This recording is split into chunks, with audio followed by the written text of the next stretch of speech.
If you're still using compressed air cans to clean various things around your home, why, when you could be using something that is reusable that you don't have to dispose of and keep purchasing over and over again? This right here is what's called an air duster, sent to me free of charge for this review. This is what it looks like. It is black and red, looks really nice, has a nice ergonomic handle that is going to be comfortable, and it's also lightweight, so it's not going to wear you down while you're using it.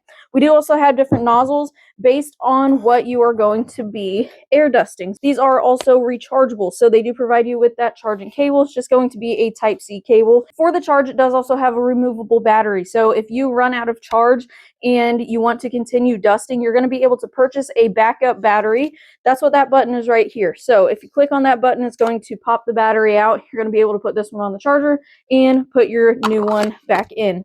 We're going to long press to power it on, then the LED indicators are going to let you know what speed you are on. You're going to switch it by clicking that again. So like I mentioned, if you're still using compressed air cans, this right here is going to allow you to get a better bang out of your buck, but you're still going to be able to dust things around your home. They're small, compact, portable, but they're still going to be strong. So if you're ready to switch over to rechargeable air dusters, this one right here by GOOLOO works out great.